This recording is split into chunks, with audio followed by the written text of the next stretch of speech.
Welcome back everyone. There's been so many more leaks coming out for the Google Pixel 6 and possibly the Pixel 6 Pro, and this is going to be one of the craziest phones coming out this year. I cannot wait for it. It's going to be awesome. And some of these leaks actually involve obviously the design, but the internals, all that stuff I'm sure you guys already know. Now, John Prosser a while ago leaked out what this phone is going to look like.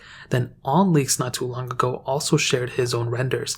Now, I don't know which one to pick. I mean, they're both roughly around the same, but they showcase almost the same type of design. Obviously the front hole punch display centered, but on top of that, kind of more of a flat design rather than that curved design that we saw in the 4A and the Pixel 5. But on top of that, the backs are kind of similar as well. Now, on one render on the John Prosser side, you had the camera kind of a little bit more pronounced. On the On-Leak side, you actually have it, I guess, a little bit more flattened. Either or, I'm perfectly fine with it. They both kind of look like the Galaxy S10 series of cameras, but much more modern. Now, I'm really hoping that there's no polycarbonate on the back of these phones. I hope it's just all glass all around. I'm kind of okay spending a little bit more money if it means that the Pixel series is going to have the best cameras of this year. On top of that, it's going to have the best design. Even if this design, I'm perfectly fine with it. But on top of that, if it feels really good, if the main thing is the camera, if the camera isn't like perfect, then that's going to have a humongous effect on what this phone is going to potentially bring this year. But on top of that, as I've said before, the main improvement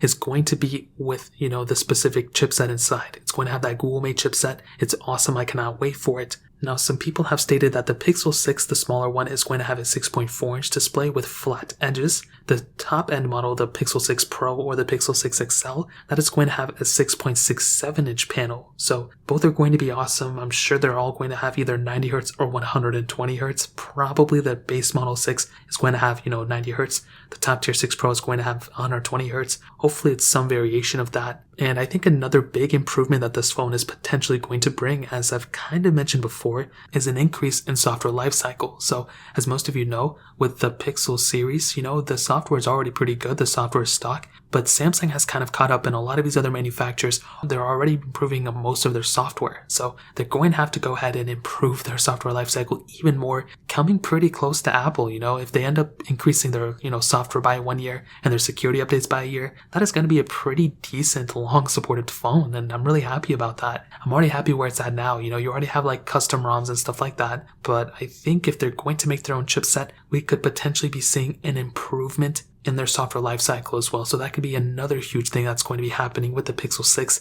and the Google Pixel 6 Pro. So those are a couple more additions, just a few little updates. Again, this is going to be massive and I cannot wait for this phone to come out. If you guys have any other questions or anything, let me know in the comment section below. Hit the like button, that would mean so much, but definitely hit that subscribe button. Every single subscriber that we get really does count. So it means so much if you guys can hit that. Also check out the other links down in the description as well. My Twitter, my Instagram, my other channels. More importantly than everything else, I love every single one of you guys. Hopefully I'll catch you guys in the next video. Peace out till then.